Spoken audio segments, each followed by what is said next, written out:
You know, the only thing worse than starting your book and having to find some way over the hurdle that is the blank Word document is finishing it. There's so much writing on your book ending, especially if you're writing a series and you want people to invest in the next part of your book, or you just want people to reread your book. Luckily, this is something I actually have experience with. I have finished my book and written the end, and then promptly deleted the end, because actually writing the end at the end of your book is repetitive, and you really need a specific piece of work to justify putting the end there. Instead, let's talk about 6 different ways you can end your book. A resolved ending is the rudimentary basic ending. It ties up loose ends, answers questions, and resolves all the subplots. Examples of a resolved ending is most of the Disney princess endings, and it's understandable that not everyone wants to stick to the basics, but this type of ending has a lot of strength. It's what we're conditioned to want and expect, and if done right, it will leave your audience feeling satisfied. There's a reason the Disney princesses movies aren't just popular, but have been watched and rewatched time and time again. You've put your characters and readers through hell. They have worked and fought for this happy ending. Let them have it. And if your readers walk away feeling satisfied, they're a lot more likely to come back and reread your work. And then they can spot all the little Easter eggs and foreshadowing you put in there. There's nothing wrong with sticking to the basics and letting everyone enjoy the nice wrapped up little bow. But if you want a little more meat up for your ending, you can go with... A circular ending brings the whole story back around. Sometimes this is done with a time skip, where the story begins at the end, showing the climax of your story, and leaves your reader asking through the whole story how your characters will get there. But you don't need a time skip. Some movies that also do circular endings are Mad Max Fury Road and That Jerk. In Mad Max Fury Road, the whole movie is them going in a giant road trip circle. They start at the Citadel and end at the Citadel, and even though nothing will ever be the same in the Citadel, it's still the same place. In That Jerk, Steve Martin starts out as a poor black child, and he ends the movie as a poor man back with his family. The circular ending is great at showing character growth and how they've changed, even if some things will always stay the same. Or it shows how they can never quite return home. The Hobbit ends with Bilbo returning home, where his house has been taken by his family, and most of his worldly belongings have been sold.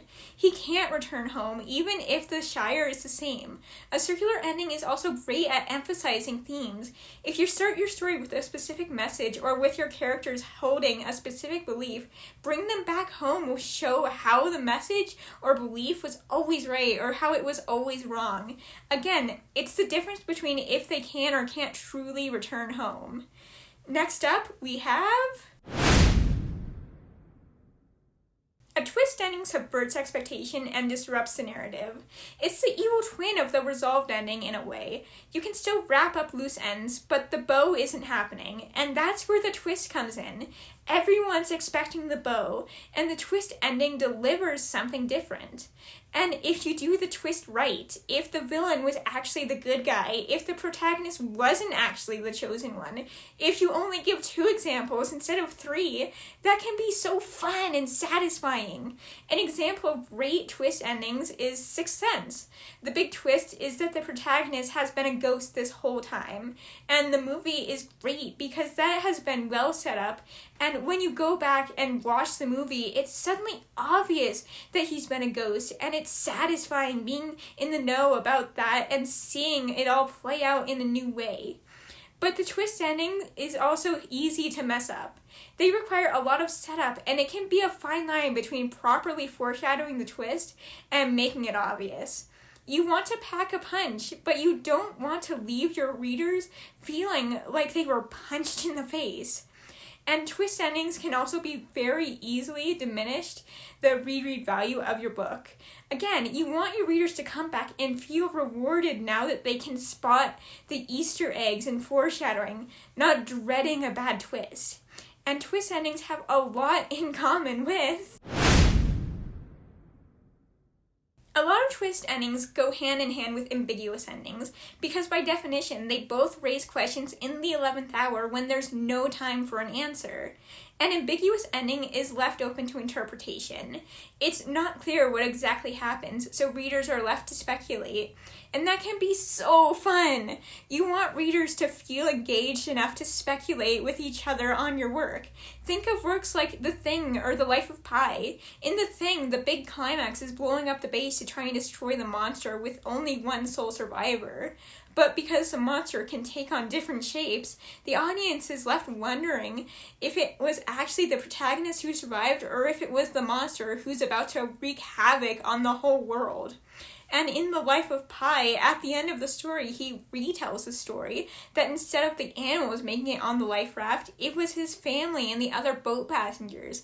And it's left up to the audience to figure out if there was ever actually a tiger at all.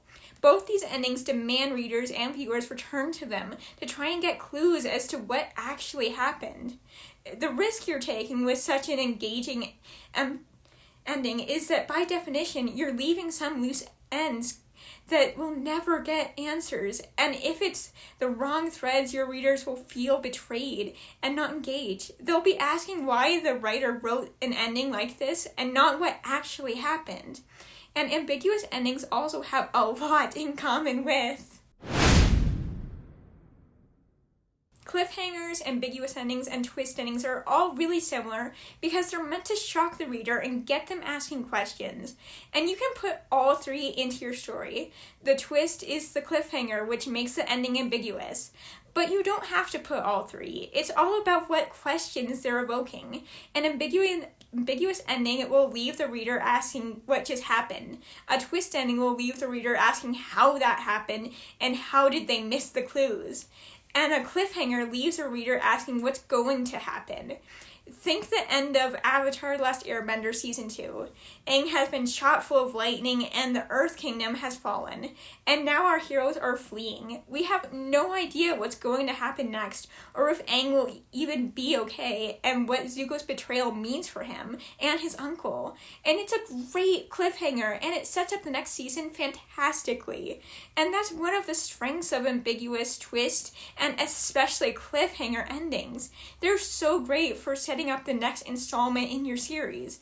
Your cliffhanger could be that your protagonist is on their way to the big bad, but they don't know that the big bad has just set off their death ray early.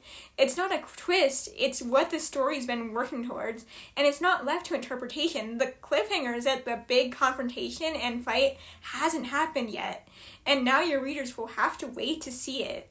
But that will also leave them frustrated, and that frustration has to walk a fine line between I am sick of not knowing, I don't care if my questions are answered anymore, I'm done, and how dare you end here, I need to know what happens next, how am I possibly supposed to wait for the next installment?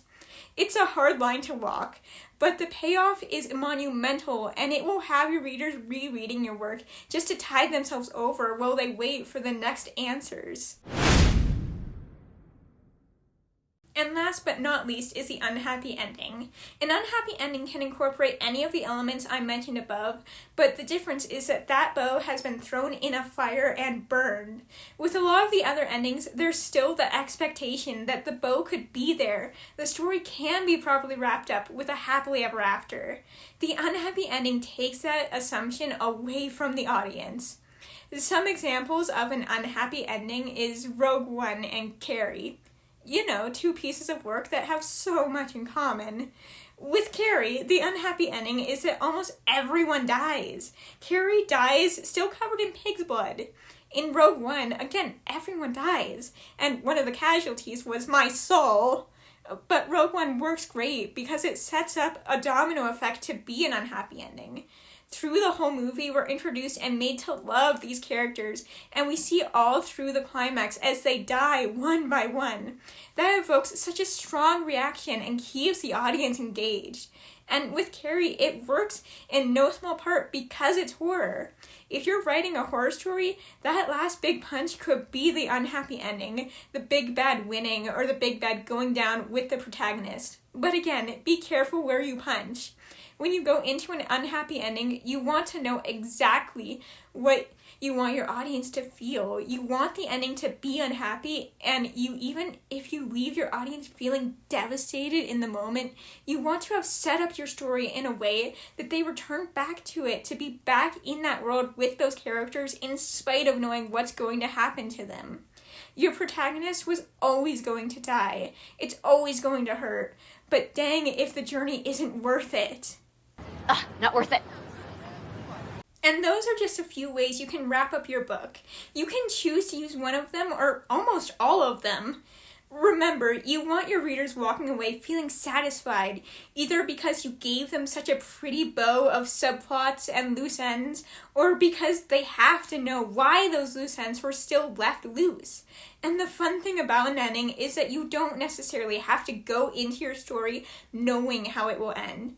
You can write 3 different endings and pick your favorite, and if you decide it needs foreshadowing, that's what rewrites are for. You have your whole story to come up with a great ending, and if you are at the end, then you can just rewatch this video over and over, and until next time, don't forget to read and write. The end.